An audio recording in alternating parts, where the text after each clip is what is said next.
Sound రావట్లేదా?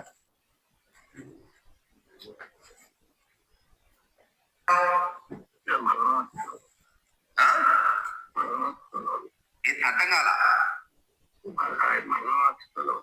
అవును, నువ్వు లోపల పోయి నీ ఓట్లు వేసుకో.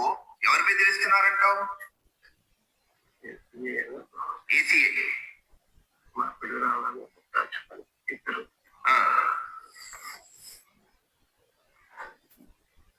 దొంగతనం చేస్తే పోలీసులు పట్టుకోవాలి, కానీ పోలీసులే దొంగతనం చేస్తే ఎవరు పట్టుకోవాలి?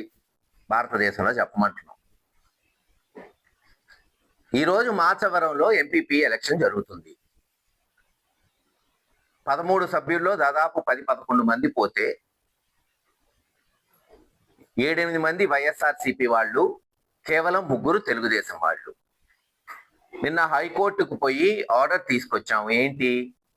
ఎస్పీ గారి ప్రొటెక్షన్లో మండలానికి తీసుకెళ్ళండి, అక్కడ ఓటేస్తారు అని. అలాగే వాళ్ళు పోయారు.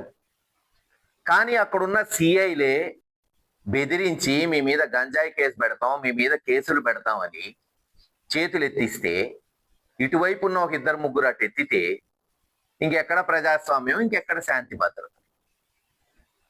చెప్పేది శ్రీరంగ నీతులు, దూరే దుమ్మపురుషులు అన్నట్టు చంద్రబాబు నాయుడు గారు ఏమో నీతులు చెప్తారు అక్కడ కూర్చొని, చేపించేదేమో అక్రమాలు. ఈరోజు మాచర్లు అంతే. చెయ్యని మర్డర్కి గత 42 సంవత్సరాలు, అంటే 1983 తెలుగుదేశం వచ్చిన తర్వాత అనేక బాంబు దాడులు జరిగినాయి, రిగ్గింగులు జరిగినాయి, ఫ్రాక్షనిజం ఉన్నింది. చంద్రబాబు నాయుడు గారు ముఖ్యమంత్రిగా ఉన్నప్పుడు నక్సలిజం ఉన్నింది. శాంతి భద్రతలు ఉండేవి కాదు. కానీ ఏ రోజు కూడా ఒక పార్టీ వాళ్ళు వాళ్ళలో వాళ్ళు కొట్టుకున్నా, వాళ్ళలో వాళ్ళు చంపుకున్నా, ప్రత్యర్థి పార్టీని పెట్టడం అనే ఒక విష సంస్కృతి ఈ 42 సంవత్సరాల్లో చూడలేదు. మొట్టమొదటిసారి పల్నాడులో తెలుగుదేశం వాళ్ళే తెలుగుదేశం నాయకుల్ని చంపుకుంటే ప్రత్యర్థి మాజీ ఎమ్మెల్యే రామకృష్ణారెడ్డి గారిని, సోదరుడు వెంకట్రామరెడ్డిని పెట్టి ఈ రోజున అరెస్ట్ చేశారు. ఒక కొత్త విష సంస్కృతికి ఈ ప్రభుత్వం, తెలుగుదేశం నాయకులు నాంది పలికారు. ఇది ఎట్టుపోతుందో సరే. ఈరోజు మీరు రామకృష్ణారెడ్డి గారికి సంఘీభావంగా మేమందరం పోతామంటే అడ్డుకున్నారు. ఏం పర్లేదు, ఎదుర్కొంటాం. చట్టపరంగా కోర్టులకు పోతాం, ఎదుర్కొంటాం, బెయిల్ తీసుకుంటాం.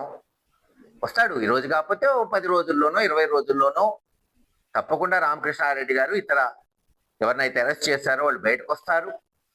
జగన్మోహన్ రెడ్డి గారి నాయకత్వంలో నిర్భయంగా పోరాటం చేస్తాం, తేల్చుకుంటాం.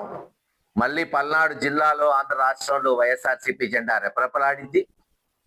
రెపరెపలాడినప్పుడు మటుకు ఈ ఓవర్ యాక్షన్ చేశారు చూసారా కొంతమంది పోలీసులు.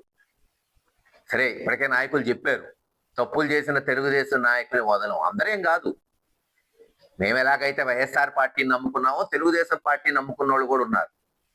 60-70% ఎక్కడా సమస్య లేదు. ఉన్నారు ఒక 10-20% నాటకాలు నాడోళ్ళు, ఇప్పుడు దొంగ కేసులు పెట్టిన వాళ్ళు. వాళ్ళనిటూ వదలం. కానీ ఈసారి జగన్మోహన్ రెడ్డి గారు ముఖ్యమంత్రి అయిన తర్వాత ఎవరైతే అధికారులు వైఎస్ఆర్సీపీ కార్యకర్తల మీద చెయ్యేశాడో అదే పోలీస్ స్టేషన్లో ఎఫ్ఐఆర్ కట్టి బొక్కలేస్తాం. గుర్తుపెట్టుకోండి, అదే పోలీస్ స్టేషన్. మీకో న్యాయం, మాకో న్యాయం అయింది. ఎవరికైనా అంబేద్కర్ గారు రచించిన రాజ్యాంగం సిఐకైనా, ఎస్ఐకైనా, సామాన్యుడికైనా ఒకటే రాజ్యాంగం. అదే పోలీస్ స్టేషన్లో ఎఫ్ఐఆర్లు ఉంటాయి, అదే పోలీస్ స్టేషన్లో బొక్కలేస్తాం. చూస్తారు కదా. అప్పుడు ఇటువంటి దొంగ కేసులు కూడా రీఎంక్వైరీలు ఉంటాయి, అవసరమైతే సిబిసిఐడి ఎంక్వైరీలు ఉంటాయి. ఎవరైతే పోలీసులు అక్రమంగా నిర్బంధించారో, అక్రమంగా అరెస్ట్ చేశారో వాళ్ళని కూడా అరెస్ట్ చేయొచ్చు కదా చట్టబద్ధంగా. చేయకూడదని చట్టం ఎక్కడ చెప్పలేదు.